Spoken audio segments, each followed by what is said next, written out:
This is a regular MPV made in China. Amazingly large. This is the Voyah Dreamer. This car retails from 330,000 Chinese yuan. The length of this car is 5.3 meters. It takes only 5.9 seconds to go from 0 to 100 kilometers per hour. This car produces 840 Newton meters and it has a 1.5 liter turbocharged engine.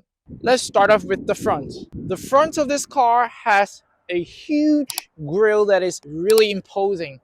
I really like this look. When the car comes to you, you feel that this car has an amazing posture and stance. There is no frunk for this car because this model is a plug-in hybrid. The side of this car looks amazing. It is really boxy shaped looking. The car is also very tall and you have a very large door handles. This door is automated, so to open it, you just pull it once and it is gonna open. This is really elegant.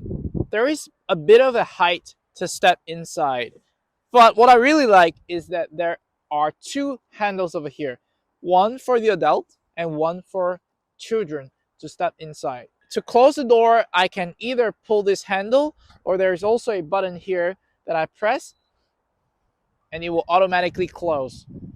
The front door is very heavy and sturdy, and that gives me a sense of safety. This car is filled with 20-inch wheels. The back of this car is huge. This is like a huge board, almost like a wall. And I think the sturdy look of this car gives a sense of security for the driver and the passengers inside. To open it, I press this button and it will automatically open. It has a 427 liters of space that can be upgraded if you fold the third row of seats down, and it will become 2,680 liters of space. You can definitely move a house with this amount of space. There are no additional space at the bottom as this is filled with emergency kits.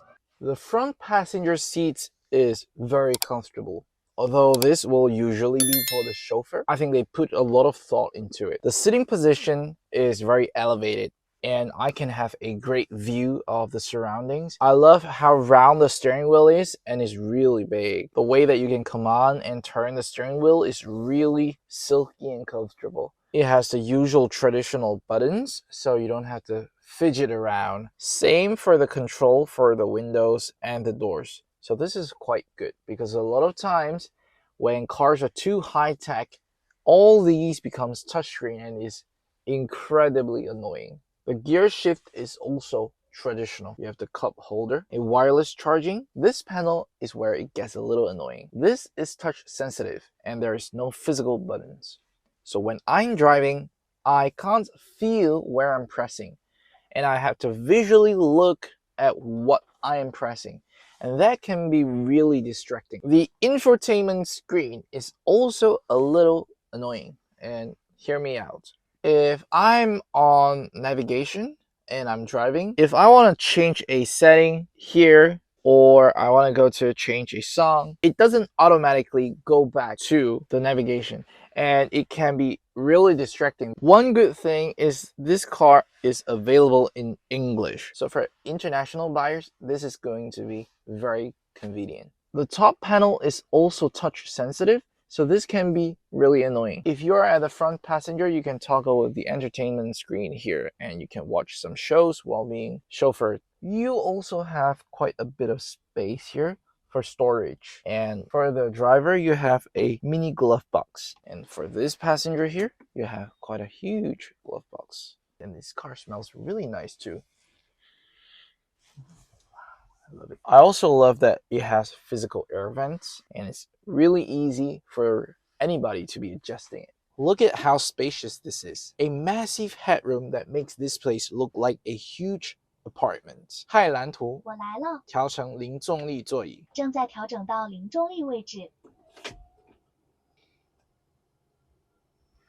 And guess what? There's also your buttons over here that you can turn on the seat heating, seat cooling, and massage. Oh, this is incredible.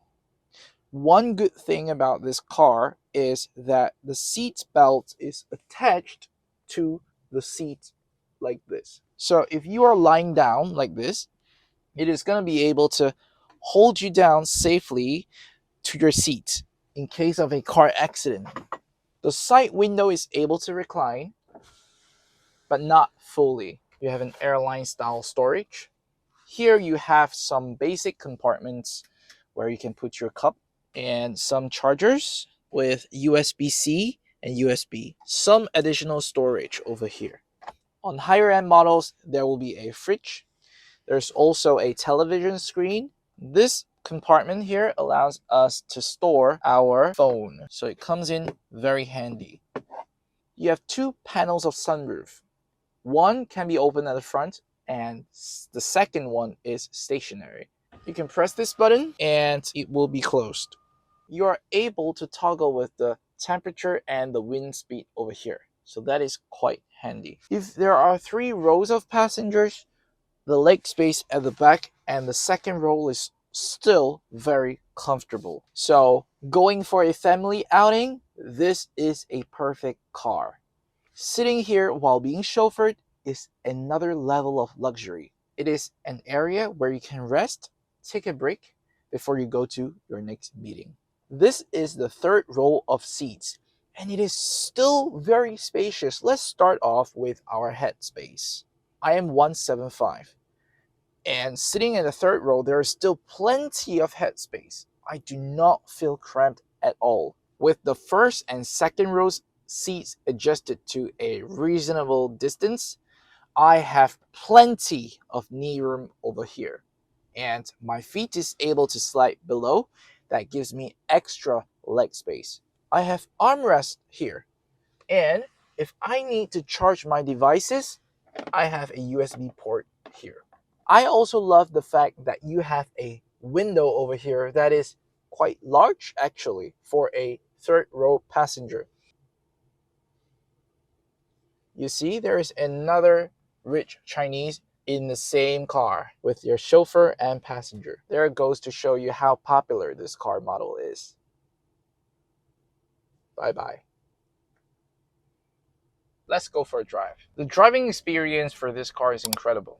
It doesn't feel like a big car at all. The acceleration and deceleration is incredibly smooth. In fact, it might be even smoother than some of the sedans that I've driven. The steering wheel, it is incredibly silky. The way that I turn the steering wheel is just so smooth. I can definitely feel that it is a wider car that requires a little more attention to the sights. But apart from that, I don't feel any different from driving a regular sedan. My view of the road is also quite elevated, so it gives me quite a clear view of what's in front. Going through tight spots in the city is not a problem at all. One of the main concerns that some people have while considering buying this car is that they might be viewed as a chauffeur. And that is true. But in China, one of the most significant symbols of success is when you have a happy family that is sitting in the back row of these seats. And I think that compensates the initial concern. Another concern some people have is that MPVs take away the fun of driving. You don't feel that there's any risk involved or any adrenaline rush. But from my experience driving this car and also sitting at the back, I can safely say that when you're in this car, you are definitely in a comfort zone. And that's what families need. You see, just going through slow traffic, I don't even need to consciously be very careful about how I press the pedal and brakes. It is just so smooth. And this is a significant consideration for a lot of families who are considering to buy this car. The latest model for this car is equipped with Huawei system. So it is able to do autopilot, similar to my last video. So if you have not checked out my last video on Avatar 12, make sure you click the top pop-up banner. So would you buy this car? Please let me know in the comment section down below. Once again, thank you very much for your continuous support. Make sure to smash that like button right now and subscribe for more videos like this. And I'll see you in the next video.